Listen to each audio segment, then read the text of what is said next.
Marcus Bennett stepped out of the taxi and looked up at the tall building in front of him. The Grand Meridian Hotel stood like a giant glass tower against the evening sky. The lights from inside made the windows glow with a warm golden color. Marcus smiled a little as he adjusted the old baseball cap on his head. He had built this hotel 5 years ago, and it was one of his favorites in the whole chain. Tonight he wanted to see how his staff treated regular guests. He wanted to know if they were kind to everyone or just to people who looked rich and important. Marcus was 52 years old and he owned 23 luxury hotels across the country. He had started with nothing when he was young. His family had been poor and he had worked 3 jobs to pay for college. People had looked down on him many times because of his skin color. They had treated him badly and told him he would never amount to anything. But Marcus had proved them all wrong. He had worked hard and saved his money and eventually bought his first small motel. That motel became 2 motels and then 5, and then he started buying bigger properties. Now he was worth over $2 billion, but most people would never know it by looking at him tonight. He wore old faded jeans that had a small hole near the knee. His jacket was brown leather and it was worn at the elbows. His shoes were regular sneakers that he had owned for 3 years. He carried a cheap duffel bag over his shoulder. Everything about his appearance said he was just a regular working man, who maybe could afford 1 night in a decent hotel if he was lucky. Marcus walked through the big revolving door and stepped into the lobby. The inside of the hotel was beautiful. The floor was made of white marble that shined so bright he could almost see his reflection. 3 huge chandeliers hung from the high ceiling, and they sparkled with what looked like 1,000 tiny lights. There were expensive paintings on the walls and fresh flowers on every table. Soft music played from hidden speakers. A few guests walked through the lobby and they all wore nice clothes. Marcus noticed a woman in a fur coat and a man in an expensive suit talking near the elevators. Marcus walked toward the front desk where 3 employees stood. 2 of them were talking to each other and laughing about something. The third one was looking at a computer screen. None of them looked up when Marcus approached. He stood there for almost a full minute before one of them finally noticed him. It was a young woman with blonde hair pulled back in a tight ponytail. Her name tag said Brittany. She looked at Marcus and her smile disappeared immediately. Her eyes went up and down looking at his clothes and her nose wrinkled just a little bit, like she smelled something bad. Brittany turned to the young man next to her and they exchanged a look. The man whose name tag said Greg smirked and went back to his computer.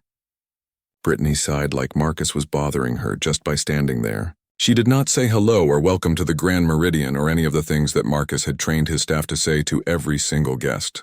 Marcus spoke first. His voice was calm and friendly. He said he would like to book a room for the night. He said a standard room would be just fine. He did not need anything fancy, just a clean bed and a bathroom. Brittany looked at him for a long moment without saying anything. Then she looked at her computer screen and clicked her mouse a few times. Marcus could see the screen from where he stood. There were plenty of green boxes on the screen, which meant there were plenty of empty rooms available. Marcus knew this because he had checked the occupancy report that morning before he left his office. The hotel was only 70% full, which meant there should be at least 40 empty rooms.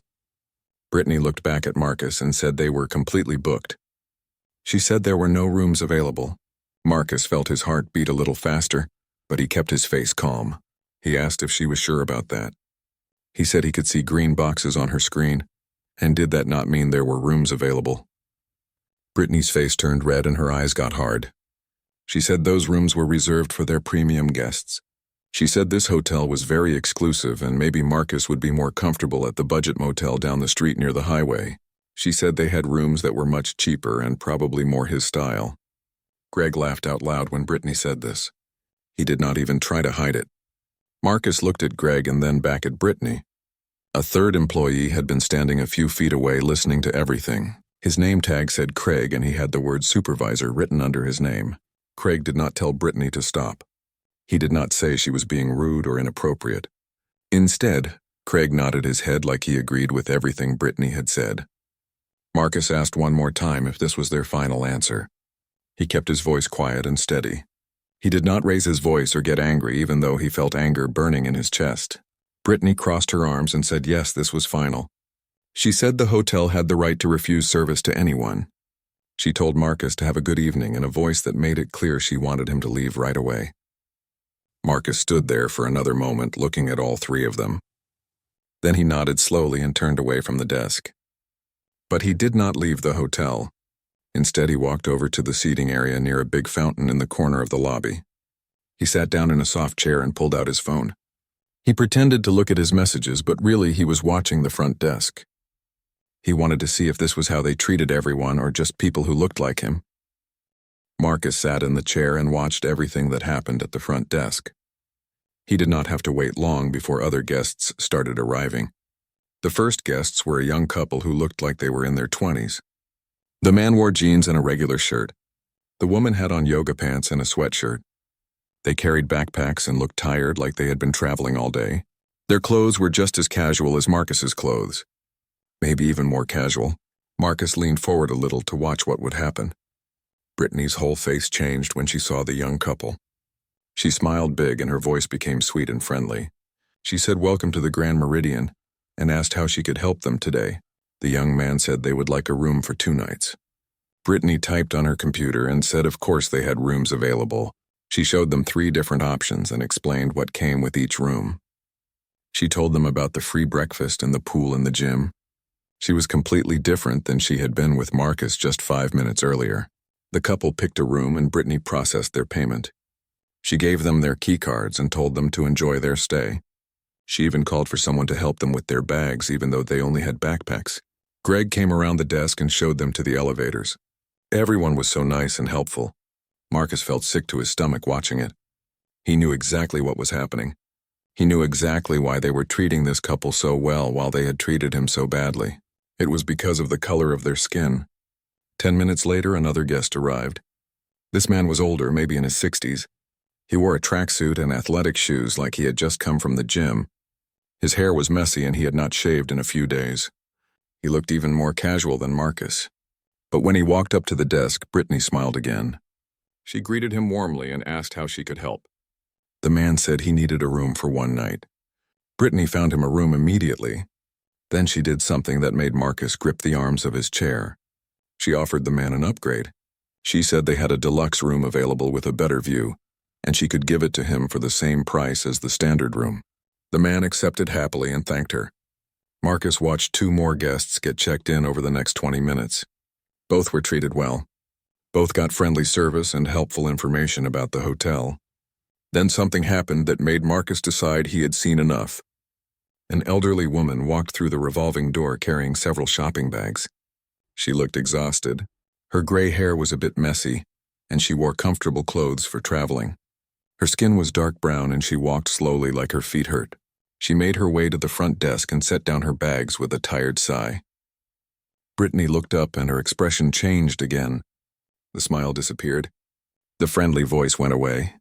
Before the elderly woman could even speak, Brittany said they were fully booked. The old woman looked confused. She said she had a reservation. She had booked the room 3 weeks ago. She pulled out her phone with shaking hands and tried to find the confirmation email. She said her confirmation number was right here on her phone. Greg barely looked at the screen when the woman tried to show him. He said he did not see any reservation in the system. He said she must have booked at a different hotel by mistake. The woman insisted she had not made a mistake. She said the email clearly said Grand Meridian Hotel. Her voice was shaking now and Marcus could see she was close to tears. She said she had driven 4 hours to get here and she was too tired to go looking for another hotel.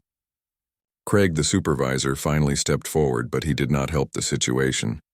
His voice was cold when he told the woman that if she did not have a valid reservation in their system, then she needed to leave. He said she was disrupting their other guests. He made a gesture toward the door like he was ready to physically show her out if necessary. The elderly woman's shoulders dropped. Tears started running down her face. She gathered up her shopping bags and turned toward the exit. She walked slowly and Marcus could see her wiping her eyes with one hand. Marcus felt his hands become fists. His jaw was tight and he could feel his heart pounding in his chest. He had seen enough. This was not just bad customer service. This was not just a few rude employees having a bad day. This was deliberate discrimination. This was racism. These people were choosing who to help and who to turn away based on nothing but the color of their skin. And they were doing it in his hotel, in a business that he had built on the principle that everyone deserved respect and dignity. Marcus stood up from his chair. He walked toward the exit, but he did not leave. Instead, he pushed through the revolving door and stepped outside into the cool evening air. He pulled his phone from his pocket and dialed a number. The phone rang once before a woman answered. It was Patricia Coleman, his executive assistant. Patricia had worked with Marcus for 8 years, and she knew him well enough to hear the anger in his voice when he said her name. Marcus told Patricia he needed her to conference and 2 other people immediately. He needed Linda Yang from Human Resources, and he needed Martin Cruz from Operations. Patricia asked if everything was okay. Marcus said no, everything was not okay. He said he was standing outside the Grand Meridian Hotel, where he had just witnessed systematic discrimination against guests. He said he had been refused service himself, and he had watched an elderly woman with a confirmed reservation get turned away and humiliated. Patricia said she would get everyone on the line right away. Marcus paced back and forth on the sidewalk while he waited. His mind was racing with everything he had just seen. He thought about all the training sessions he had paid for. He thought about all the policies he had written. He thought about all the times he had stood in front of his employees and told them that every guest mattered. And still this was happening. Still there were people working for him who thought it was acceptable to judge others based on their appearance. Within 2 minutes, all 3 people were on the phone call. Patricia spoke first and asked Marcus to tell them what had happened. Linda and Martin were both silent as they listened. Marcus told them everything. He described how he had been turned away, even though there were clearly empty rooms available. He described watching other guests receive friendly service while he was treated with contempt. He described the elderly woman who had a confirmed reservation but was told to leave. His voice was steady as he spoke, but everyone on the call could hear the controlled anger underneath his words. When Marcus finished talking, there was silence for a moment. Then Linda spoke. She said this was completely unacceptable and violated every policy the company had. She said she would start termination procedures immediately. Martin said he would fly out tonight and be at the hotel by morning to oversee operations during the transition. Patricia asked what else Marcus needed from her. Marcus told them he wanted security footage from the past week. He said he had a feeling this was not the first time this had happened. He said if this kind of behavior was normal at this hotel, then he wanted to know how deep the problem went. Marcus told Linda he wanted every person who participated in the discrimination fired tonight. He said he also wanted anyone who witnessed it and did nothing fired as well. He said there would be no second chances for this kind of behavior. He said people who stood by and watched discrimination happen were just as guilty as the people doing it. Linda said she understood and would have everything ready within the hour. Martin said he would bring a full team to interview all the staff and review all the procedures. Patricia said she would contact the board members and prepare a company-wide memo about reinforcing anti-discrimination policies. Marcus looked at his watch. 9 minutes had passed since Brittany had turned him away at the front desk. 9 minutes since she had suggested he go to a cheaper hotel down the street. 9 minutes since she had looked at him like he was beneath her. In those 9 minutes, Marcus had made decisions that would change the lives of everyone working in that hotel. He ended the call and put his phone back in his pocket. He stood there for another moment, breathing the cool evening air and trying to calm himself. Then he turned and walked back into the hotel. The lobby looked the same as when he had left. The chandelier still sparkled. The marble still shined. The soft music still played, but everything felt different now.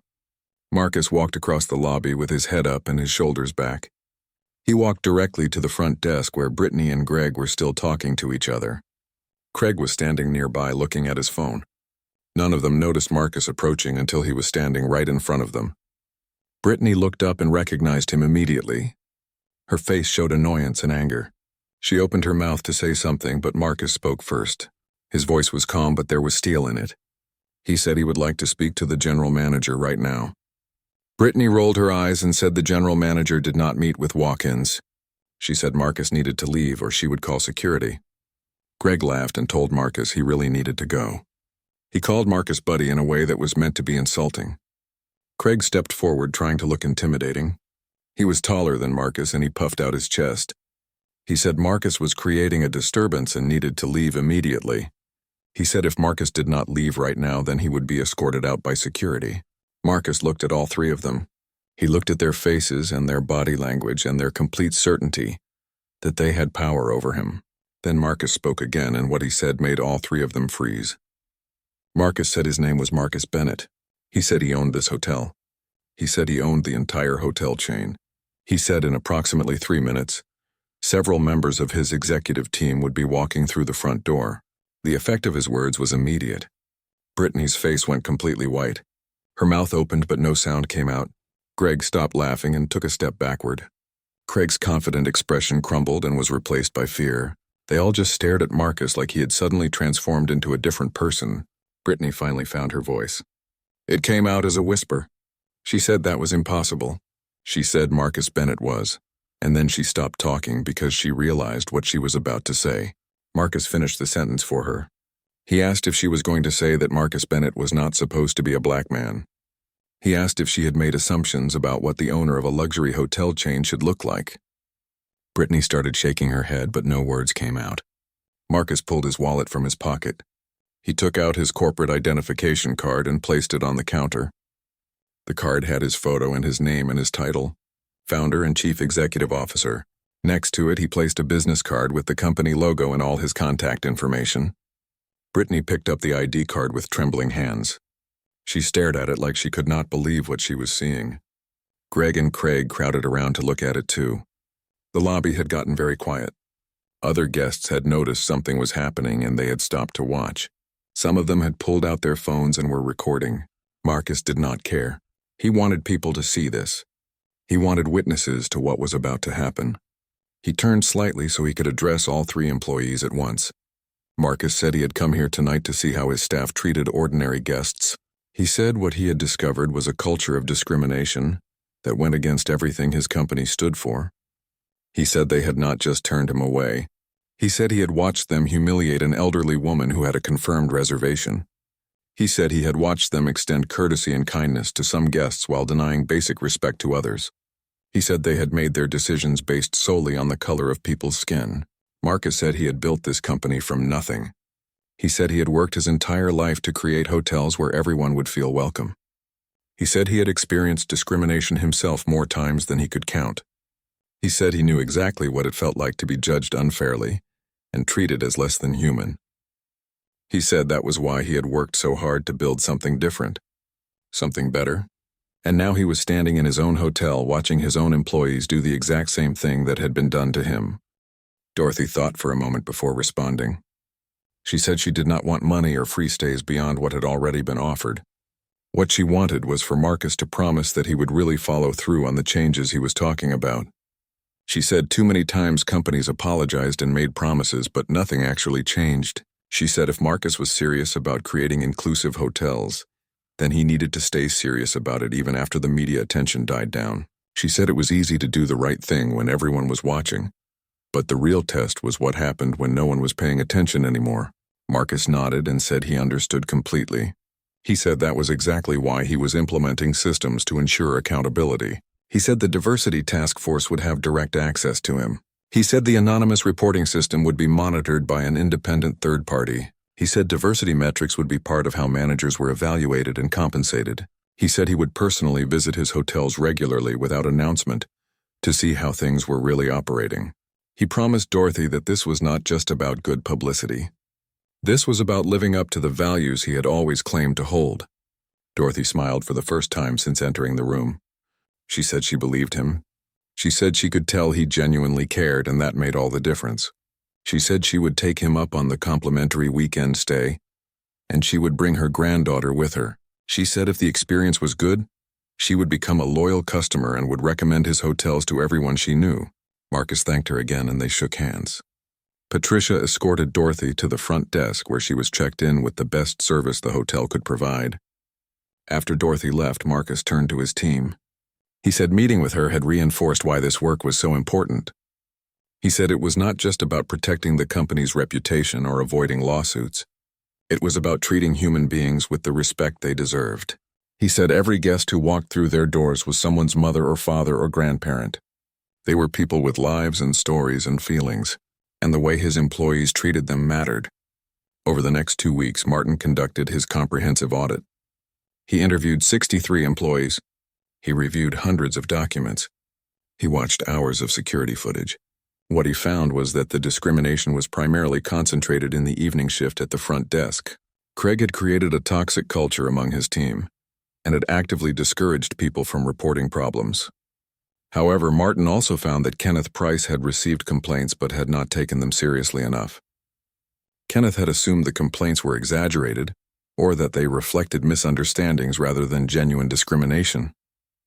Marcus made the difficult decision that Kenneth would not remain as general manager. Kenneth accepted the decision with grace. He said he understood and that he had learned a hard lesson about the importance of listening to complaints and investigating them thoroughly. Marcus offered Kenneth a position in corporate training, where he could help other managers learn from his mistakes. Kenneth accepted and proved to be valuable in that role because he could speak authentically about his own failures. The new general manager was a woman named Lisa Hamilton, who had been running one of Marcus's hotels in Seattle with exceptional results. Lisa had a strong track record of creating inclusive environments and taking staff concerns seriously. She arrived at the Grand Meridian with clear instructions to implement all the changes Marcus and his team had designed. She did so with energy and commitment. The mandatory training program rolled out across all 23 hotels over the next 3 months. It was more extensive than anything the company had done before. Employees learned about unconscious bias and how to recognize it in themselves. They practiced handling difficult situations. They heard from people who had experienced discrimination and learned about the real impact of their actions. The feedback was overwhelmingly positive. Many employees said they had never thought deeply about these issues before, and the training had opened their eyes. The anonymous reporting system was launched with a marketing campaign to make sure every employee and guest knew about it. In the first month, they received 47 reports. Some were about discrimination. Others were about safety concerns or policy violations. Every single report was investigated by the independent third party, and appropriate action was taken. The system proved to be valuable not just for catching problems, but for making people feel heard. The Diversity Task Force held its first meeting 6 weeks after the incident. It included employees from various levels of the company, community activists, and experts in civil rights. Marcus attended the meeting and listened more than he spoke. The task force made several recommendations, including changes to hiring practices, partnerships with organizations that served underrepresented communities, and regular diversity audits at all properties. Marcus approved all the recommendations and provided funding to implement them. 3 months after the incident, Marcus returned to the Grand Meridian unannounced. This time he wore his regular business attire, but he still paid attention to how staff treated all guests, not just him. He watched the front desk for an hour and saw nothing but professional, courteous service to every person who approached. He spoke with housekeeping staff and maintenance workers who told him the new training had been helpful, and they felt the culture was improving. He ate dinner in the restaurant and observed the interactions between servers and diners. Everything he saw suggested that real change was happening. Dorothy Williams returned for her complimentary weekend with her granddaughter. Marcus made sure he was there to greet them personally. Dorothy's granddaughter was a bright young woman named Angela, who was studying engineering. Marcus spent an hour talking with them about Angela's career plans and offered to connect her with mentors in his network. The weekend went smoothly, and when Dorothy checked out, she left a glowing review online praising the hotel's service and Marcus's leadership. The story of what happened at the Grand Meridian continued to generate discussion for months. It became a case study in business schools about corporate responsibility and crisis management. Some companies reached out to Marcus asking for advice on their own diversity initiatives. Marcus was always willing to share what he had learned, but he emphasized that there was no simple formula. Every company had to do the hard work of examining its own culture and being willing to make real changes. A year after the incident, Marcus held a company-wide meeting for all hotel managers. He reflected on what had happened and what they had learned. He said he was proud of the progress they had made, but he cautioned against complacency. He said creating an inclusive culture was not a project with an end date. It was an ongoing commitment that required constant attention. He said they needed to keep listening and keep improving. He said they needed to hold themselves to the highest standards because their guests deserved nothing less. Marcus also talked about his own growth over the past year. He said the experience had humbled him. He had thought he was building an inclusive company, but he had not been paying close enough attention. He had not created strong enough systems to catch problems early. He had not made it easy enough for people to speak up. He said he took responsibility for those failures and he was committed to doing better. Several managers in the room were moved by his honesty and his willingness to admit his own mistakes. The Grand Meridian became one of the highest-performing hotels in the chain. Guest satisfaction scores improved dramatically. Employee retention improved. Revenue increased. But Marcus knew the real measure of success was not in the numbers. It was in the stories of guests who felt welcome and employees who felt valued. It was in Dorothy Williams becoming a regular customer and bringing her friends and family. It was in employees feeling comfortable reporting concerns because they knew they would be heard. Marcus often thought about that night when he walked into his own hotel wearing old jeans and a baseball cap. In some ways it was the worst night of his professional life, but in other ways it was one of the most important.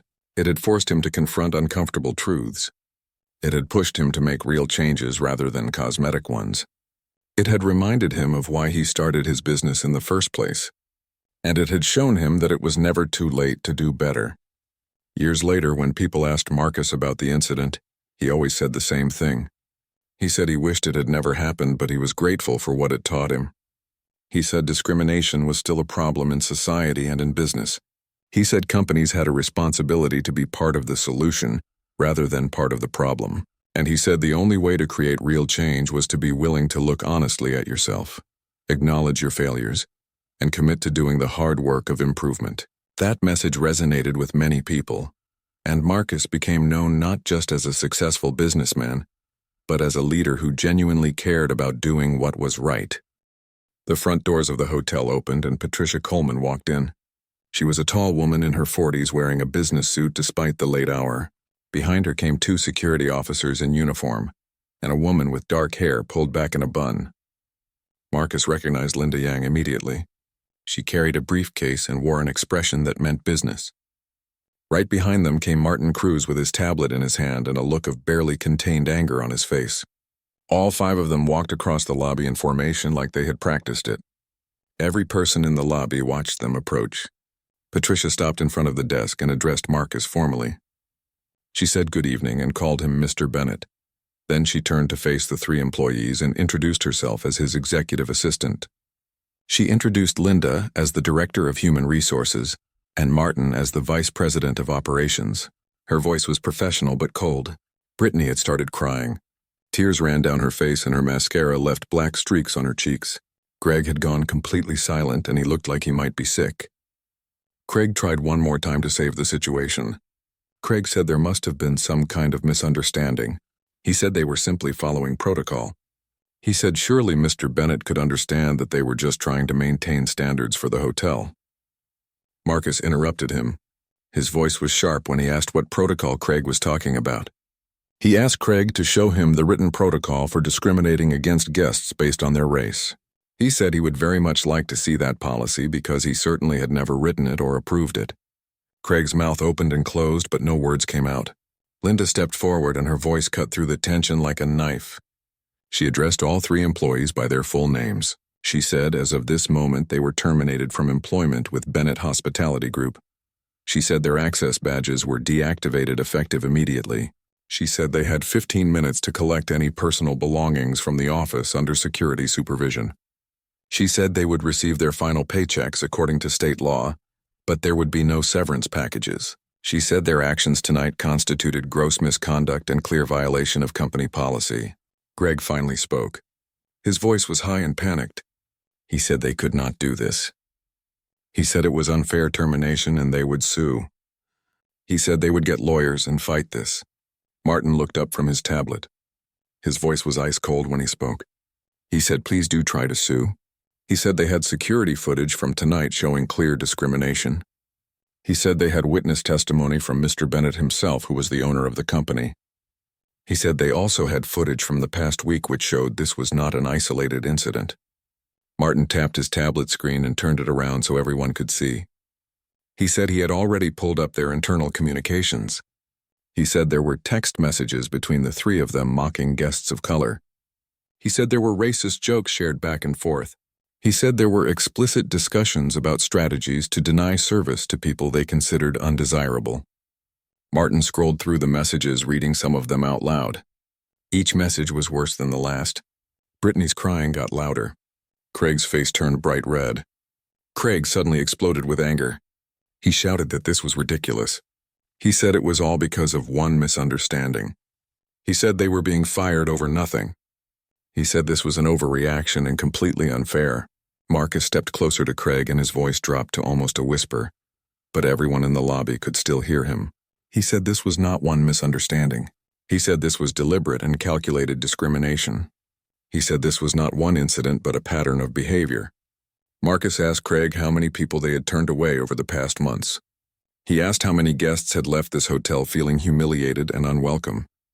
He asked how many potential customers this hotel had lost because these 3 employees had decided those people did not look wealthy enough or were not the right color. Craig did not answer. He just stood there with his fists clenched at his sides. The security officers stepped forward and gestured toward the back office. They told the 3 employees it was time to collect their things. Brittany begged as she was led away. She said she was sorry. She said she did not mean any harm. She said she needed this job and could not afford to lose it. Linda's expression did not change. She said Brittany should have thought about that before she chose to discriminate against guests. She said actions have consequences and these were the consequences of their choices. Greg walked silently with his head down. Craig was still angry and he kept muttering under his breath about lawyers and lawsuits. The lobby slowly started to return to normal after they were gone. Other guests went back to their conversations. The employees who had been watching from various doorways started to disperse. But Marcus was not done yet. He raised his voice and asked all hotel employees to gather in the lobby. He said he needed to speak to everyone right now. Within minutes, about 20 people had assembled. There were housekeepers still in their uniforms. There were restaurant staff and maintenance workers. There were front desk agents from the day shift who had stayed late to finish paperwork. Marcus stood in the center of them all. He still wore his old jeans and worn jacket. He still had his baseball cap on his head. He looked at each face and saw a mixture of emotions. Some people looked scared. Some looked confused. Some looked like they had known this was coming. Marcus took off his cap and held it in his hands. He began to speak and his voice carried through the entire lobby. Marcus told them about his childhood. He said he grew up poor in a neighborhood where opportunities were scarce. He said his mother had worked 2 jobs to keep food on the table. He said his father had died when Marcus was 12 years old. He said he had worked since he was 14 years old doing whatever jobs he could find. He said he had experienced discrimination and prejudice his entire life. People had told him he would never succeed. They had told him to accept his place in life. They had told him that people who looked like him did not become business owners or millionaires. Marcus said he had refused to accept that. He said he had worked harder than everyone around him. He had saved every penny. He had educated himself. He had taken risks. And eventually he had bought his first motel. It was a rundown place that nobody else wanted. But Marcus had seen potential. He had fixed it up and made it beautiful. He had treated every guest with respect no matter who they were or where they came from. And that motel had succeeded. It had grown, and Marcus had kept growing his business until he owned hotels across the entire country. Marcus told the assembled staff that he had built his company on one simple principle. Every guest deserved respect. Every person who walked through those doors deserved to be treated with dignity and kindness. It did not matter what they looked like. It did not matter what they wore or how much money they had. It did not matter where they came from or what color their skin was. Everyone deserved to feel welcome. That was the foundation of everything he had built. That was what made his hotels different from other hotels. He said what happened tonight was a betrayal of that principle. He said it broke his heart to see his own employees treating guests the way he himself had been treated throughout his life. He said it made him question everything. It made him wonder if he had failed somehow. If he had not done enough to communicate his values. If he had not been clear enough about what kind of company he wanted to build. Marcus said he believed in second chances. He said he believed people could learn and grow and change. He said education was powerful and training could make a difference. But he also said there had to be accountability.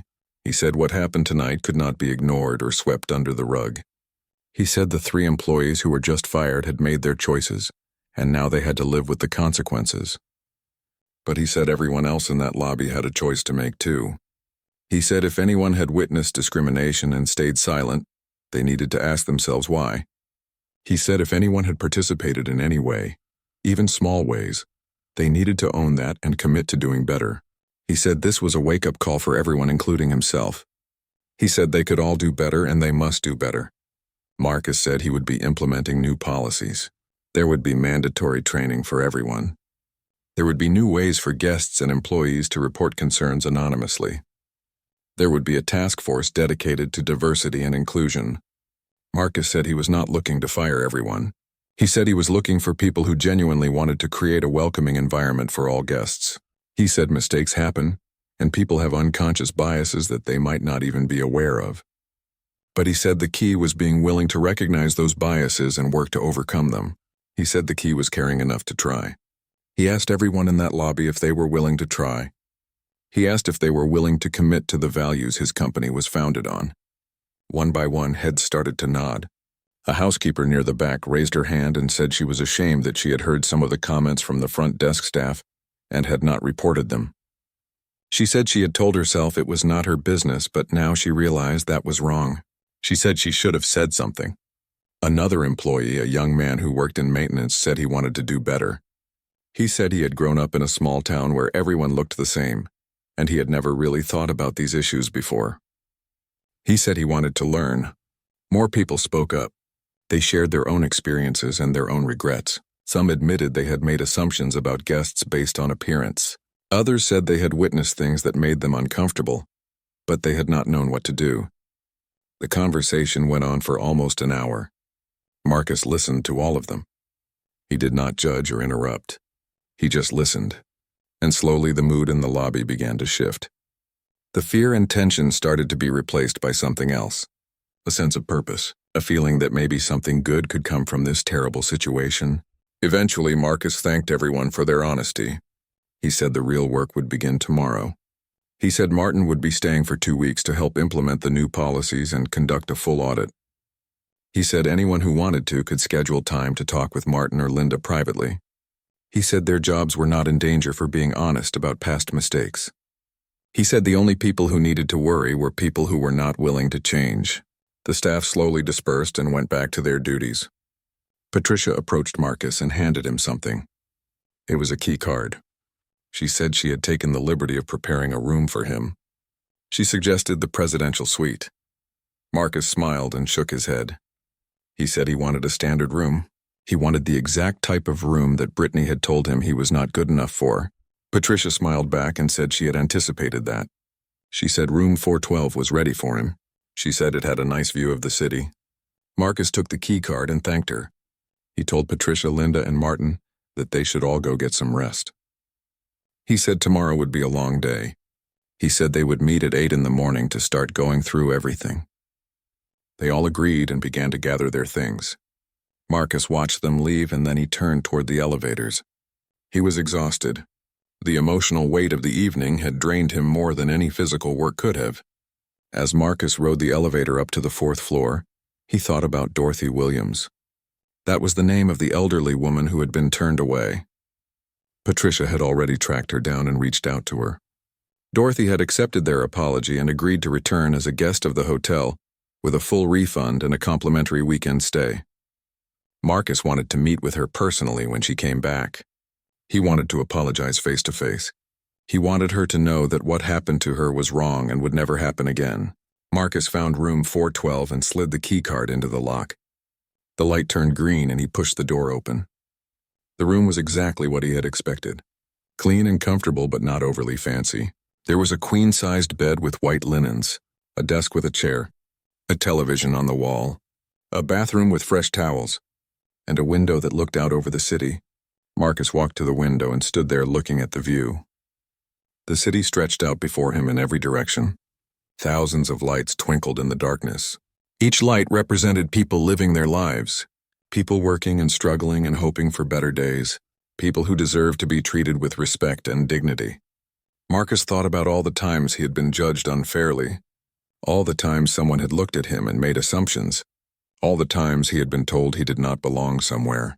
He thought about the young man he had been at 20 years old, hungry and determined, working 3 jobs and going to school at night, being turned away from apartments because landlords did not want to rent to young black men, being followed in stores by security guards who assumed he was going to steal something. being passed over for promotions by bosses who could not imagine him in a leadership role. Every single one of those experiences had fueled his determination. They had made him stronger. They had made him more committed to building something different. Marcus turned away from the window and sat down on the edge of the bed. He pulled out his phone and saw several messages waiting for him. One was from Kenneth Price, the general manager of the Grand Meridian. Kenneth had been at a conference in another city when everything happened. Patricia had called him immediately, and Kenneth had responded with a long message expressing his shock and horror. He said he had no idea this kind of behavior was happening in his hotel. He said he took full responsibility and understood if Marcus wanted to replace him. Marcus read the message twice. He had worked with Kenneth for 5 years and had always found him to be honest and competent. But competence was not enough if it meant missing something this serious. Marcus needed to think carefully about whether Kenneth should keep his job. He decided to wait until Martin completed his audit. If Martin found that the discrimination was limited to the front desk staff on evening shifts, then Kenneth might get another chance. But if it turned out to be more widespread, if Kenneth had missed warning signs or ignored complaints, then he would have to go. Another message was from his daughter, Claire. She was 26 years old and worked as a civil rights lawyer in Chicago. Marcus had told her about his plan to visit hotels in disguise, and she had worried about exactly this kind of situation. Her message said she had seen the videos that people posted online. The whole thing was already going viral on social media. She asked if he was okay and said she was proud of him for taking immediate action. Marcus smiled as he read her words. Claire had always been his biggest supporter. Marcus typed back a quick response saying he was fine and would call her tomorrow. Then he saw a message from a number he did not recognize. He opened it and felt his throat tighten. It was from Dorothy Williams. The message said, "Thank you for believing me and taking action." It said what happened tonight had been humiliating and painful, but knowing that Mr. Bennett had witnessed it himself and responded so decisively meant more than she could express. She said she had stayed at many hotels over her 70 years and had experienced discrimination more times than she could count. She said usually nothing happened. Usually she just had to accept it and move on. But tonight was different. Tonight someone had actually cared. Marcus read the message 3 times. Then he typed a response. He said he was the one who should be thanking her. He said her grace and willingness to give the hotel another chance was more than they deserved. He said he would do everything in his power to ensure this never happened to anyone again. He said he hoped she would allow him to meet her in person when she returned so he could apologize properly. He hit send and set the phone down on the nightstand. Marcus stood up and walked to the bathroom. He looked at himself in the mirror. He looked tired. There were lines around his eyes and gray in his hair that had not been there a few years ago. Building and running a business empire had taken its toll. But tonight he felt every one of his 52 years. He splashed cold water on his face and dried off with a towel. Then he went back to the bedroom and started preparing for bed. As he changed into the complimentary pajamas the hotel provided, Marcus thought about what tomorrow would bring.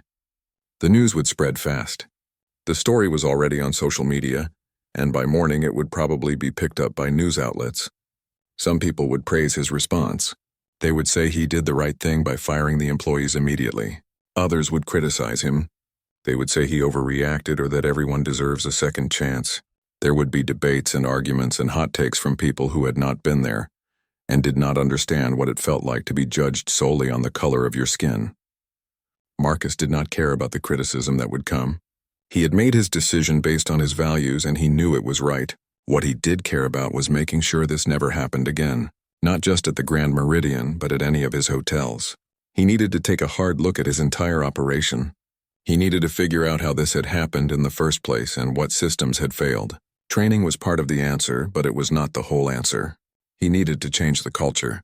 He needed to make sure that discrimination was not just against the rules but was genuinely unthinkable to his employees. Marcus climbed into bed and turned off the lamp. The room went dark except for the glow of the city lights coming through the window. He lay there thinking about everything that had happened. In some ways, this had been one of the worst nights of his life. To be discriminated against was painful. To be discriminated against in his own hotel was devastating. But in other ways, it had been necessary. If he had not come here in disguise, if he had arrived in his usual way with his suit and his assistant and everyone knowing who he was, then he never would have seen the truth.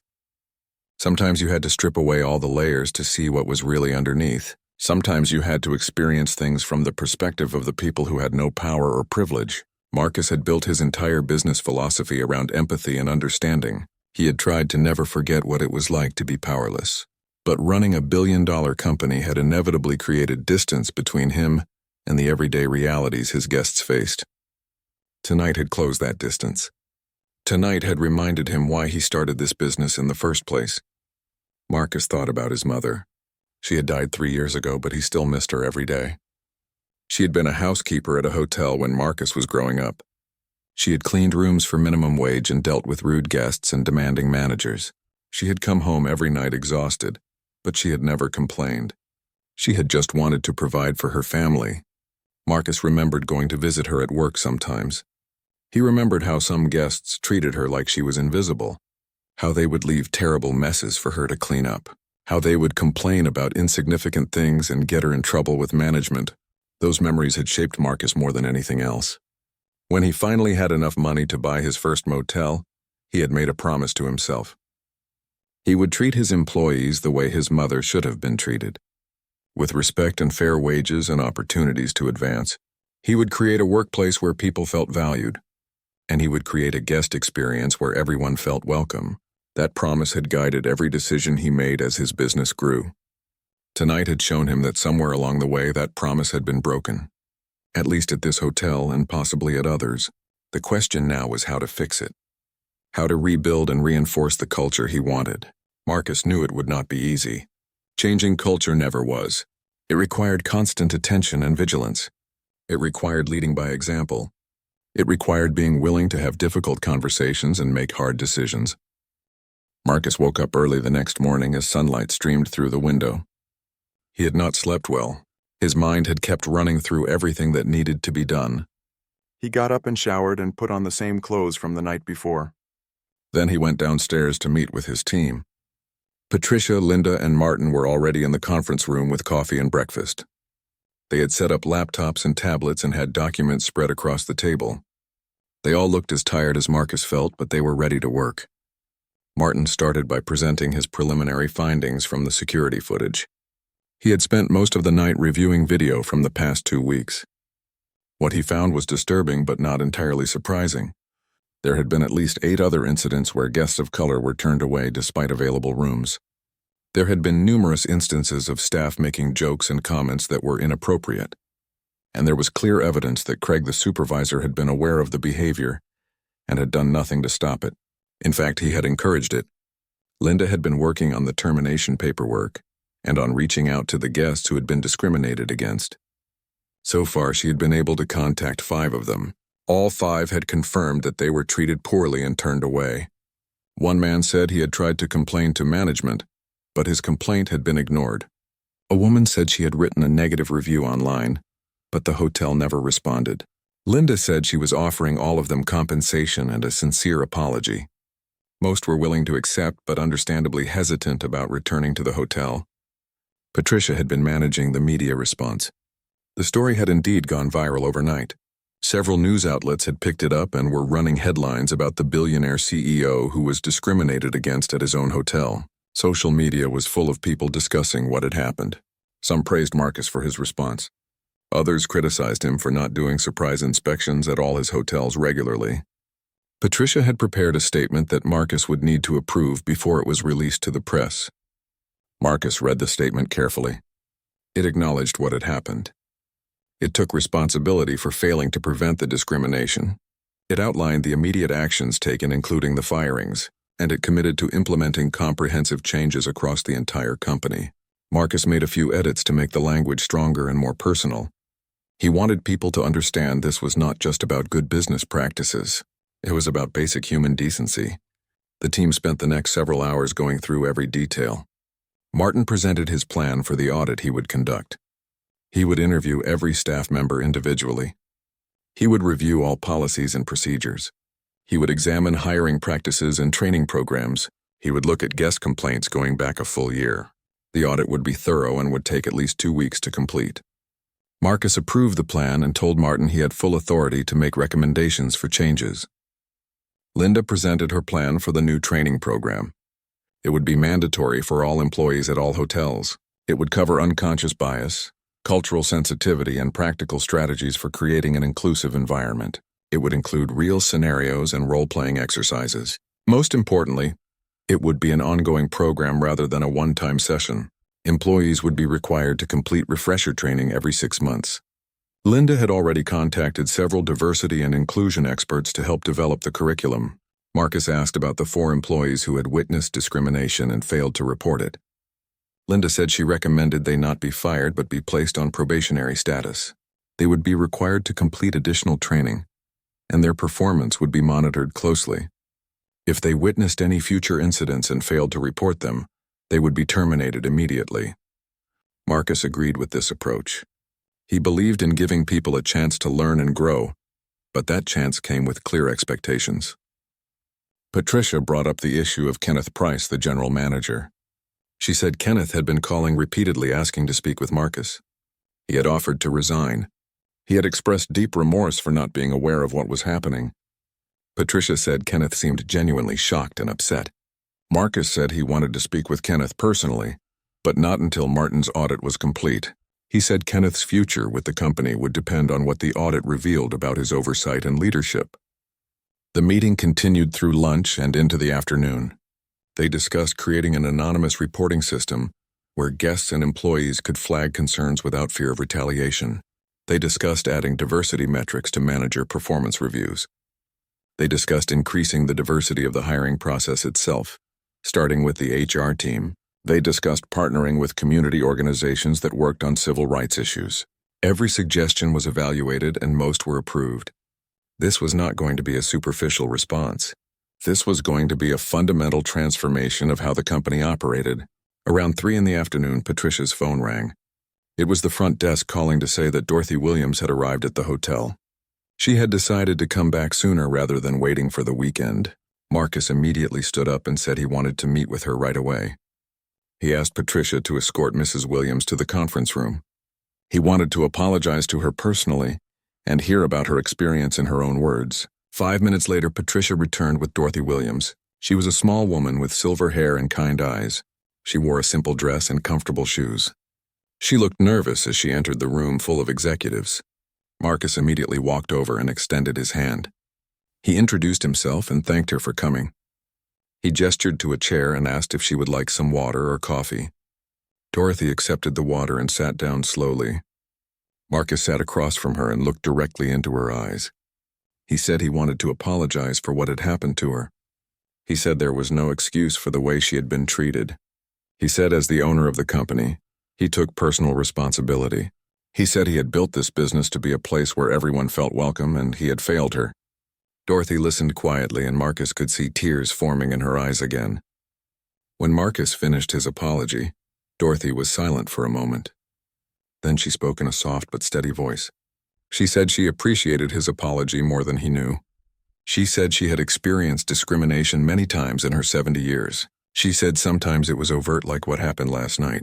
Other times it was subtle. A look, a tone of voice, being ignored while other customers were helped. She said it was exhausting to constantly wonder if she was being treated differently because of her race, or if she was just being too sensitive. Dorothy said what made last night especially painful was that she had been so tired. She had driven 4 hours to attend her granddaughter's college graduation. She had been looking forward to this trip for months. She had carefully saved money to afford a nice hotel, and then to be turned away and humiliated in front of other guests had made her want to just go home. She said she had sat in her car in the parking lot and cried for 20 minutes before finally driving to find another hotel. Marcus listened to every word. He did not interrupt or make excuses. He just listened. When Dorothy finished speaking, he thanked her for sharing her story. He said her experience mattered and her voice mattered. He said the changes he was implementing were because of her and others like her who deserved better. He asked if there was anything specific he could do to make things right.